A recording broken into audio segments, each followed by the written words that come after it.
I think it's quite clear that we are going to go much higher than we are at the moment. I think it's a one-way ticket to the upside. Not one way, of course. We have these dips, but if we look at sort of year by year, I think $5,000 gold is a normal, reasonable number for 2027, which would put us at 4,400, 4,500 in 2026. There's quite a lot of people saying 4,000 gold by the end of this year is easy to do. So Yeah. another $500 on that will be 4,500 by the end of next year, and then another $500 on that would be my 5,000 target. Now that's not an absolute target; it's kind of more of a direction of travel. We could easily get to that number and go much higher. According to Clive Thompson, silver has been quietly positioning itself as one of the most interesting metals to watch in the current market environment.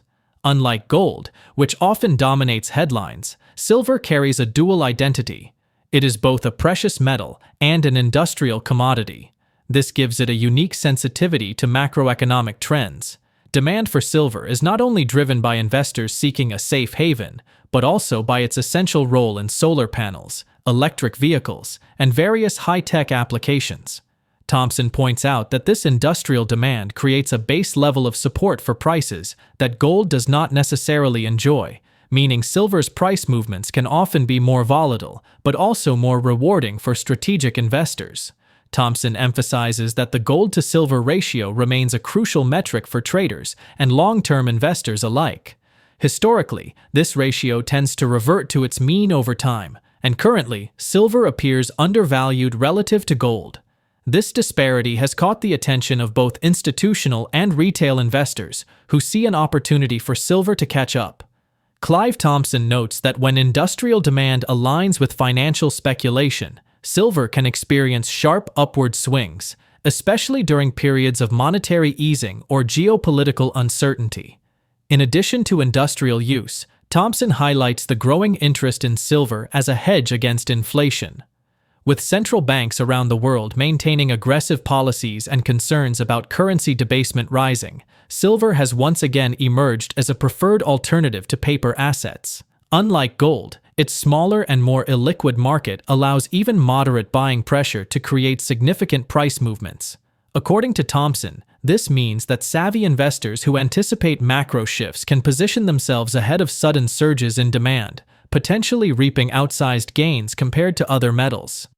Before we dive into Clive's sharp insights from his latest interview, make sure to hit that subscribe button and tap the bell icon so you never miss a moment when truth meets the market. Let's get into it. Investors have got to understand that if they buy something, they might buy it on a bad day and it might go down tomorrow. So one of the tricks I've learned when I'm buying things, I mean, I don't apply this to gold because I've got enough gold from bought in the past, but if you're starting out, one of the tricks is to buy less than you'd really like, see how it goes. So I have a rule when it comes to equities, because I think that's more important. When I buy an equity, I buy 30% of what I would like to buy, and then I sit back and wait and see. Now, the advantage of only buying 30%, or one third if you like, is that if it goes up, I can buy the next one third, knowing that the next day, even if it goes down the next day, I'll still be good because the average of the two prices will still be above the price I paid on the second purchase. This is, of course, looking at the glass half empty, half full, and looking at the good side of things. And if it goes down, I can be thankful I only bought one third of my position because I can buy the next third cheaper. And I found that has worked very well for me because there have been occasions when I've looked at the thing and said, you know what? Something's changed and I don't want to buy that next one third. Doesn't matter whether it's up or down, but something's changed. Right. Of course, there's been occasions when I regret it. So I think if you're buying gold or silver, and if this is your first foray into it, then don't go all in on day one. Don't put the maximum. Buy a smaller amount and then see how you feel. Of course, if you've been buying for years, or if you're a stacker, then no problem, just keep stacking. That's what I say. But how high do I think it's going? Well, I think it's quite clear that we are going to go much higher than we are at the moment. I think it's a one-way ticket to the upside. Not one way, of course. We have these dips, but if we look at sort of year by year, I think $5,000 gold is a normal, reasonable number for 2027, which would put us at 4,400, 4,500 in 2026. There's quite a lot of people saying 4,000 gold by the end of this year is easy to do. So Yeah. another $500 on that will be 4,500 by the end of next year, and then another $500 on that would be my 5,000 target. Now that's not an absolute target; it's kind of more of a direction of travel. We could easily get to that number and go much higher. What about silver? What are your thoughts on silver? Well, obviously it's being carried higher by gold anyway, but Yeah. we've got this industrial use, particularly in green energy and also in solar panels. So I think that the usage of solar panels is not going to go away. I think it's only going to carry on supporting it. We've got this situation where the mine supply is not enough to service the industrial usage. And the last thing I thought, which I think is the most interesting, when I look on the Silver Institute's website, I see that they are forecasting that 200 million ounces of silver will be bought for investment purposes this year. That's not a terribly different figure from what they've used in previous years. Yeah. But I think, given that we're in a bull market, let's put it this way: 200 million ounces of silver is only 1 ounce per 45 people. And I Really? think that it's only if you take 9 million people on the 9 billion people on the planet and 200 million, you divide the 9 billion by 200 million, you get to 41 in 45, 1 ounce per 45 people. Oh, no, it should be way more than that. Well, that's if their number of people investing in silver of 200 million ounces this year is the correct number, it'll only be one person in 45 who gets an ounce. And of course, if you buy 10 ounces or 100 ounces or 1,000 ounces, you've taken 1,000 times your share. Wow. So, just what I'd like to say to your viewers is, it's gonna if you want more than your fair share, get it now. Clive Thompson also points to the impact of emerging technologies on silver's long-term trajectory. Photovoltaic cells, 5G components, and various medical devices increasingly rely on silver's unique conductive and antimicrobial properties.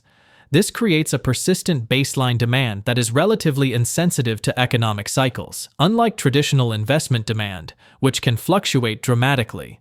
Thompson argues that this combination of steady industrial use and speculative interest forms a compelling case for silver accumulation in a diversified portfolio. Another factor Thompson stresses is the potential for supply constraints. While silver is mined worldwide, production is highly concentrated in a few countries, and extraction costs are rising.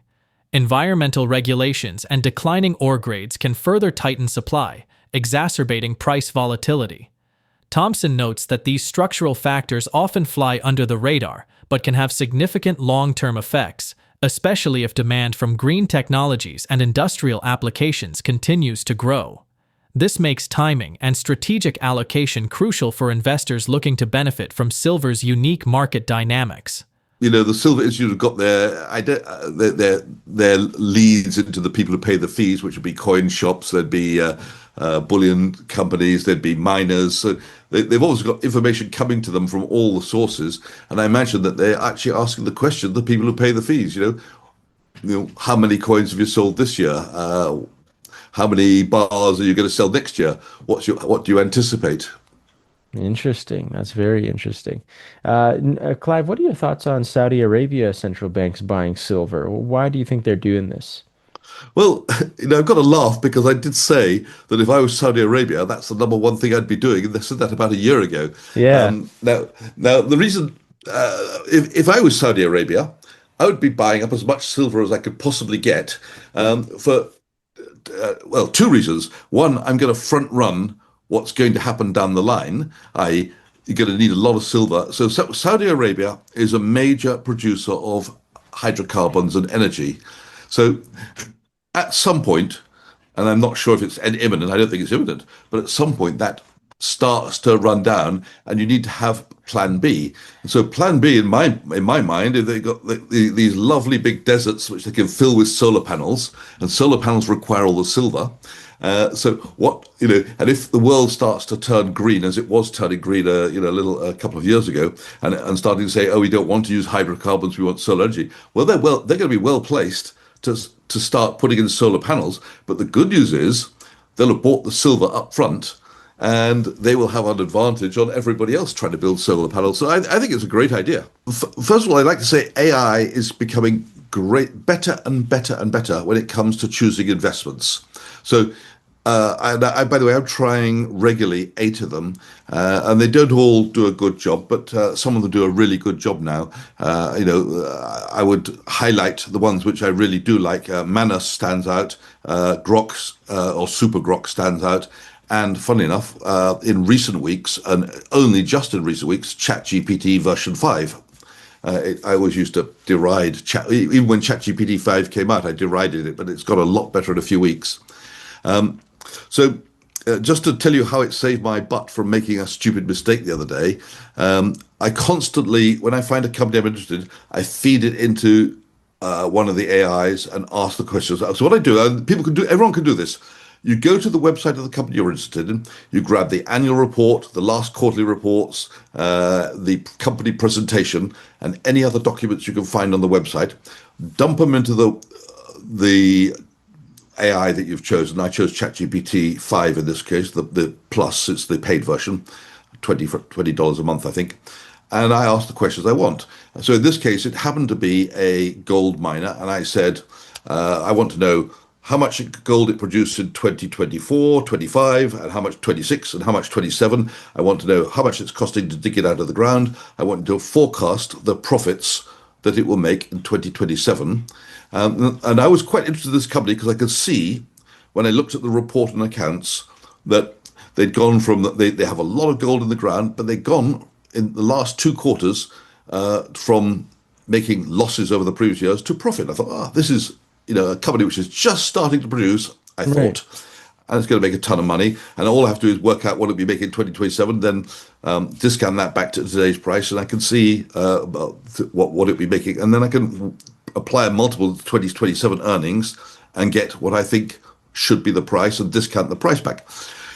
So I asked it these questions, and it came back and surprised me with the answer. This company won't produce any gold in 2020. It didn't in 24, won't in 25, won't in 26, and won't in 27. Okay. They have no plan, and they have no plans to produce any gold ever. But are they a producer or just an explorer? Well, that was what I could see profits. So I said, well, please tell me, where are these profits coming from? And it said, yeah, I'll go and look at that. And it said, yep, actually, I've looked at it. They've revalued some of their loans where they borrowed money, and they got some special loan notes. They borrowed money. They've revalued them downwards, creating a paper profit. Oh my goodness. So obviously it's not profit at all. It's complete hogswash to me. So thankfully I didn't buy into that company because AI saved my bacon from what looked, when I just first looked at it, company going to profit could be interesting. It saved my bacon. Wow. But of course, if you're looking at the company, you could just chuck in any question you like to the AI or any set of questions. The most obvious one for me is to say, what's this company going to make next year? Have an educated estimate, please. Wow. That's actually really interesting. That's fantastic, actually. Especially with if you want to be really careful with what you're choosing. Some people wouldn't go as far as asking these questions. Maybe just the basic questions like earnings, how much they're producing, what's the profit like. But yeah, that's pretty scary though, Clive. Imagine if you didn't have that knowledge from AI and you went right into it. Yeah, I mean, what AI found out, I could have found out if I'd spent a few hours work. Right. But here I turned several hours work into 10 minutes work. All Wow. I had to do was gather the documents, chuck them in and say, tell me the answer. Looking ahead, silver is poised for a period of significant opportunity, though it will remain a market of contrasts. Its volatility is expected to continue, with sharp swings triggered by changes in monetary policy, industrial demand, or global economic uncertainty. Yet this same volatility could become a driver of outsized gains for investors who position themselves early. As technology adoption accelerates, particularly in solar energy, electric vehicles, and advanced electronics, industrial demand for silver is likely to rise steadily, creating a strong foundational floor for prices that few other metals enjoy. Silver's dual identity as both a precious metal and an industrial commodity is likely to attract growing investor attention in the coming years. As inflation concerns linger and traditional assets face pressure, its appeal as a monetary hedge could strengthen, drawing in both cautious hedgers and speculative players. This combination of industrial and financial demand may create an environment where even moderate buying pressure triggers pronounced price movements, making silver a uniquely responsive asset in future markets. Drop your thoughts in the comments section below. If you find this video informative, don't forget to support our channel and turn on notifications to stay informed about our latest videos. See you in the following video.